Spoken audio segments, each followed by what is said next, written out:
Greetings all, Shardvixen. Today is Saturday. I'm thinking April the 8th, 2017.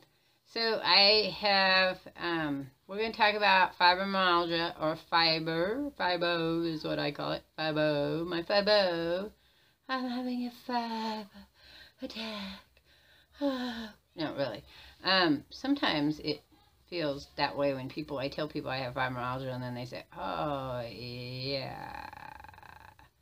Other times it's, oh, I have a sister, I have a mother, I have a cousin, I have a lady down the street and around the corner, who have fibromyalgia, and so they kind of know what that means. I'm sorry, I'm kind of looking off in the wrong direction, because I'm thinking. So, human beings, when they talk, for the most part, look here when they're trying to recall things, and sometimes when it's story time, it's up here too. And then down here, or down here, will be when you're trying to recall memories. This doesn't make it untrue, though people say that, because sometimes you might be thinking of how it looks. Like a memory, you'll start down here, and then you'll go up here to add to how you want it to say it or talk about it, because we don't always want to say the first thing that comes to our minds, though maybe some people do. So anyway, I'm going to talk about fibromyalgia, and this is a kind of a hard subject for me, because I've only had the diagnosis, and I don't even have a proper diagnosis. I don't know if you know what let me scoot over so I'm centered. What a proper diagnosis means. It means someone of a medical background, such as an MD, has actually, or a rheumatologist, a specialist, has actually done the necessary tests to determine that that's what you have. Now, in the past, fibromyalgia has kind of been those whiners who cry and cry and cry, or hypochondriacs who cry and cry and cry, that have some kind of mysterious pain, and nobody can figure out what the pain is, so therefore they don't really have the pain, but we kind of got to tell them something. That since then, research has kind of showed that there is a reason for the pain. They just don't know why there's a reason for the pain. So what happens is that inside my brain, the part that tells me that I'm having pain, which is actually back here in your reptilian brain, or in my case, my fox brain. No, everybody has it. It's called a reptilian brain because it's the oldest part of the brain that they think was around. Even reptiles had it. So that's why it's always called a reptilian brain. It's the base instinctive part of your brain. It's the part of your brain that controls your emotions, physical and mental and emotional pain. So the idea is that for some reason, the brain tells the body that the pain is more intense than it really is, or that it has a pain where it doesn't have a pain. So it's just all misguided nerves. So the nerves are all like maxed out. They're all confused and crazy. And so they know this because they can give nerve medication to people with fibromyalgia, and it will take away the pain. Interesting. Also, another thing that they do know, too, that they're starting to realize, is that trauma causes fibromyalgia. Now, they know that trauma affects the physical body in ways that people who are subject to trauma will have a higher susceptibility. No, that's not the word I want, is it? Yes. Okay, lost it. Went away in the fibromyalgia fog. Okay, and my processing disorder kind of mucks that up too. You're more susceptible. You have more likelihood of catching or getting certain types of things, such as cancer, diabetes, high blood pressure, high cholesterol, and then things that are from that, liver problems, brain problems, all kinds of stuff, tumors too, and dementia. Fun. So if you have mental health issues, And then you had trauma on top of your mental health issues. And that groaning you hear is my dog, and I can't figure out what's wrong with him. He keeps moaning at me all day today. It's not his day to go to the park, but apparently he wants to go to the park. I've tried to play with him. He don't want to play with me. He doesn't want to be petted. He's not sick as far as I can tell. He had healthy poo and everything. Okay, so I'm out of that. It's out of that conversation. Anyway, so he's groaning at me. It usually means he wants something. And I think what he really wants is a TREAT. And he's learned that if he cries well enough, somebody will give him a TREAT to get him to stop. And so that's kind of our problem at the moment. Anyway, so going back to fibromyalgia. The problem with fibromyalgia is that, okay, so apparently I've had it most of my life, but because I was too young, at the time fibromyalgia started making its way as a actual disorder, I was always told that I was just a hypochondriac and it was all in my head. Which, funny, is all in my head. In a whole different sense. And then it was told because I had mental health issues, I was, again, a hypochondriac, and it was all in my head. Still in my head. But I've never had the issues I've been having now. And part of that could be my medication that they give me. Though I have no way of knowing unless I get off the medication, and then if I get off the medication, all the pain that I had comes back. But originally, a year ago, when my doctor did the pressure points, they do a pressure point on you, so like your knees, well actually it's right here, and this part, and then right here, and your, not really your wrist, but your elbow area, and then your thigh area, and then I think your knees area, and chest area. So if all of those hurt when they press on them, it's a good indication that you have fibromyalgia. And for some doctors, you have to have all the pains above your waist to be fibromyalgia, and other doctors, it all has to be on at least one side. So for me, it's my right side. I have more problems with my right side than I do my left side. Though I do have like a band of pain that goes around my waist and stuff. Anyway, so what happens is you have what's called flare-ups.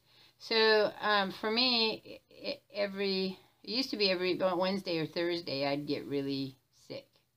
It's the only way you can describe it. I'd get the fevers and the chills. I'd have to go to bed. I'd have to go to sleep. I'd stay asleep for quite a long time. And then I'd have headaches. And they're killer headaches, man. They're those weird freaking tension headaches. They're just like, I used to have headaches a lot when I was, before I had my daughter. They were so bad that they'd make me, there's a type of headache, I have to look it up. There's a type of headache that makes you pace. And that seems to be the only time the headache subsides, and I had those. I had them for 3 years, and they cause insomnia, because you can't sleep with them. And so for 3 years, I slept like maybe 3 hours at a time. I get so tired after 3 or 4 days, I'd fall asleep. What I did is I played a lot of video games.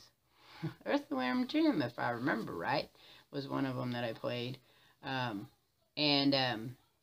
That one, that gecko one, I got to... Oh, it's so funny. He's about... Oh, sorry. There it goes again. Anyway, so gecko. Maybe you guys remember. I'll look it up and give a little caption about it. But he was whip-ass. He's going to give you a can of whip-ass. Whoop-ass. Was this guy gecko, and I don't remember his name. And that was the PS1. Anyway, so I played a lot of video games because I would pace. And that's the only way. Then headaches like that would pressurize my jaw, made me clench my jaws. So then when I went to the doctors, they said it was toothache, so they pulled all my teeth. Didn't help. I always like how they do these things, and it makes it worse for a while. So same thing. I went to see the doctor about my shoulder. Okay, so this is how this happened. In May of 2015, I had just finished being a substitute in hopes that I was looking for a more permanent job doing what I had done in the past, which was working with little kids who are mentally ill. But you have to kind of work your way up, getting people to know you so you can get a job, right? You know how that works. Anyway, so one day I was reaching up to get something out off of a top shelf, and my shoulder hurt. No big deal. My body hurts all the time. But then it wouldn't go away. and it just kept hurting, and then it kept hurting, and then my back, I tried to brace it, you know, using my back muscles, and then my back had hurt, and then my shoulder had hurt, and I just bounced the thing around. And so that went on, off and on, for about 3 or 4 months. I thought, well, September comes, I can't go back to work, I'll go to the doctor's. Now, as a substitute, I don't have an actual employer. I just go from place to place to place to place to place to place to place to place to place to place to place to place, wherever they need me. And then I worked with people who are mentally and physically disabled or educationally behind, developmentally behind. And so that made it, usually you had better chances of finding work, kind of permanent. But it got to be that I couldn't hold my grandson's hand, little boo boy, and he'd pull on it, and I'd lose, like, it hurt so bad that I didn't want him holding my hand, so I'd have to make him hold my left hand. So I figured if I couldn't have him hold my hand, I really couldn't take care of kids who tend to be a little more aggressive and squiggly. So I went to the doctor. I waited. It was a while. I was doing 2 volunteer stints, and I had dropped both of them because it got to be where typing was a problem. It got to be, and then my mental health started to go, like, I started getting weird flare-ups, like when I was 16 and 17 and 15 and 14, I went all over the place, when I couldn't control my mental health. And I've been controlling my mental health pretty good. Off and on, I've had bouts of it, but pretty good for me, I think, for at least 10 years. So that was kind of freaky, too. The only other thing that did that was the start of, or part of, menopause, which also is a whole nother issue.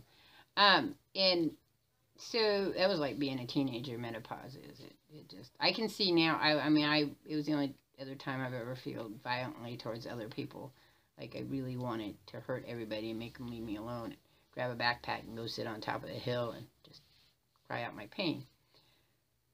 So then I went to the doctor and I said, got a shoulder problem, and they're like, oh, well, we'll send you to see this doctor. Oh, by the way, let me do a test on you, because I wondered if the shoulder was part of fibromyalgia. Well, it was in the wrong place.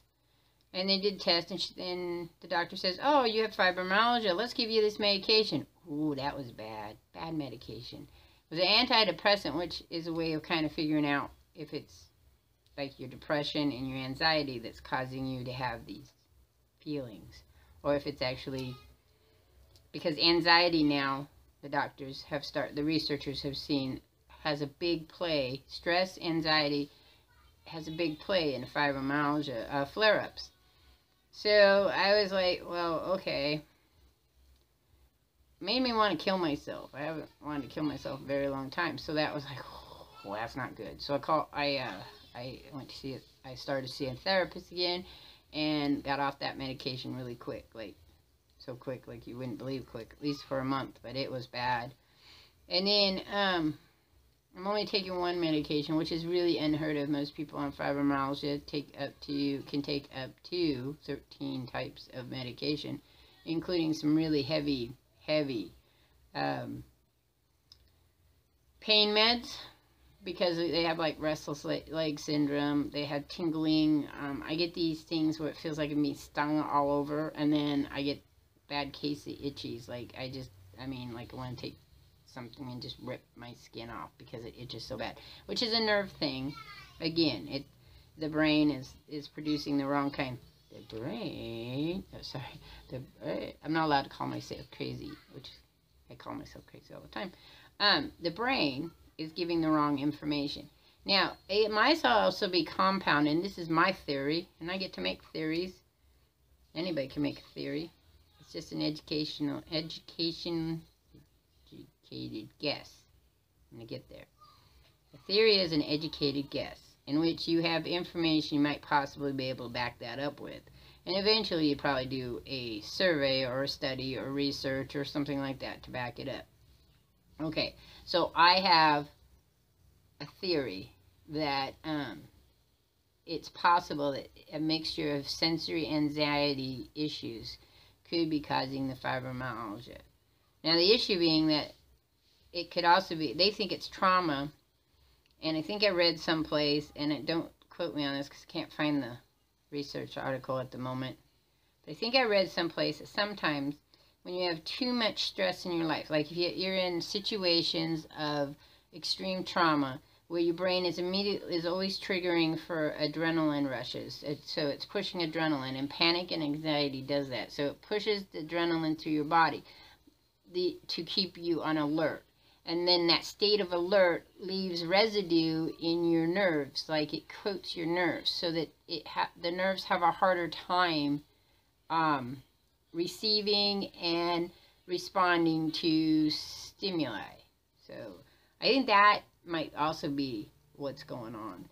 I have to find the research again so I could like talk to my doctors. But because I have a processing disorder, I am unable to use the big giant words you pay for when you go to school. I know what they mean, but I can't pull them up in my head. You saw how much trouble I had with 1 or 2 words trying to. And then the fibromyalgia flog is really bad. So another part of the fibromyalgia is lack of motivation, which also comes with anxiety and depression. So you can see if you have anxiety, depression, and then fibromyalgia, it's a whole kettle of freaking worms. So today I had a very hard time being motivated. I had a hard time doing this blog, and I can't talk. I had a very hard time doing much of anything. But I made myself do it because I slept over like 20 hours the last 2 days. And I felt lethargic. And all I wanted to do was sleep. I just want to lay down and sleep. But I can't sleep. I tried. I had no sleeping. No sleeping for me. Sometimes that happens. I'll get the fever and chills, and I'll be so cold even though the house is really, really warm. I've got 5, 6 blankets on me all wrapped up, and then I'll wake up in a cold freaking sweat. And then on top of it, if your menopause is kicking in, you're doing that too, because of the weird sweats. But they're different, because, of course, everything has to be different. It can't be just one set thing. Medication I take now, you'll cap. Also, what happens is your body gets resilient against it, and then you have the symptoms again, and so that becomes even more of a problem. So, that being said, that is why sometimes my vlogs are very late, because I will have slept most of my week, and all of the things that I have to do will get behind. And the same, like my studio is a complete mess, because I haven't been able to get to it. I have done some animation storyboards because I take them with me when I go to the doctors, or I'm doing acupuncture at the moment, so I take it when I go there, or when I take my son places, or when we go. I took him to the dentist, and while he was getting his teeth cleaned, I did my storyboards. But I can't really do the animation on the go. I can on my tablet with it. I don't have the right stylus. I need a different stylus. So that is fibromyalgia. I will leave some places for you to go look it up if you're really curious. I'm not sure how many people are really curious about fibromyalgia, because there's also chronic fatigue syndrome. There's the autoimmune deficiency disorders, which can also do some of the same stuff.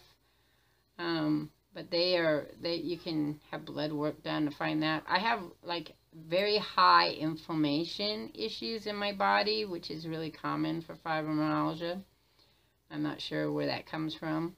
I'd like to do studies on that too at some point in time. So far, the steroids they gave me, steroids haven't worked. I got to do another batch and see. But so that's it. That's the end of this particular vlog. I'm hoping it will be out tomorrow. I don't think it's going to be up tonight, because I have to add a couple of minutes on my intro to fit my music, because I don't want to get rid of my music. I love my music by Black Box Official, and I can't say enough about that. So I will catch you all on the flip side. Also, there's some issue going on with my gaming videos, if any of you watch that. I don't know if you do or not. One of the things is I got a game capture, but I don't have any audio, way for audio at the moment. So I have to do some voiceover stuff with it, and then that makes kind of a problematic, because I have to do it while I'm playing, so that's kind of problematic. So I've been doing a lot of editing, more editing than normal, so that's put me behind as well. And I noticed that some of my videos are out of order because I had to rewrite my schedule up. So I apologize for that. I'm not really that stupid. Things don't always go the way they want. Anyway, so I'm out of here, and I'll catch you all on the flip side. Peace to you all, and may you have a wonderful, wonderful weekend.